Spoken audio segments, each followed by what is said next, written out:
Bonjour et bienvenue à ce premier cours de biodiversité et changements globaux. Le cours est scindé en deux parties. La première, intitulée Concept de biodiversité, est divisée en 4 unités d'apprentissage dont le concept et rôle de la biodiversité qu'on va voir dans cette séance. La deuxième unité d'apprentissage est l'état de la biodiversité dans le monde et en Algérie. La troisième unité d'apprentissage est intitulée Évaluation de la biodiversité. Et le quatrième et dernier chapitre de cette première partie du cours s'intéresse au statut juridique de la biodiversité.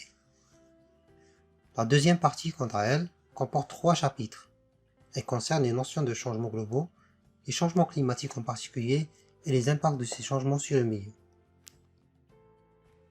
Avant de parler de biodiversité, revenons sur la classification du monde vivant, à savoir que les organismes vivants sont, de nos jours, divisés en 3 grands domaines, qui sont les eucaryotes, qui comportent les plantes, les animaux et toute autre espèce qui dispose d'un vrai noyau, les archées, mais aussi le domaine des bactéries. Et ce même monde vivant peut être divisé en 6 niveaux de variabilité, à commencer par le niveau le plus petit, qui est le gène allant vers l'individu, l'espèce, le niveau populationnel, communautaire, et arrivant jusqu'au niveau écosystémique. Le terme biodiversité est composé du préfixe bio, qui veut dire vie, et du mot diversité, qui signifie la variabilité. Tout simplement, le terme biodiversité désigne la variabilité des formes de vie sur la planète Terre.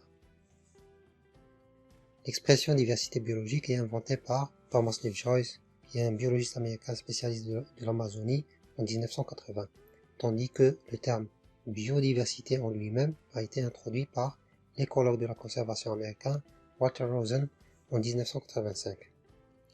Et ce n'est qu'en 1988 que le mot biodiversité sera popularisé pour la première fois par le professeur d'entomologie Edward Wilson à travers son livre Biodiversity, dans lequel il donne la définition suivante.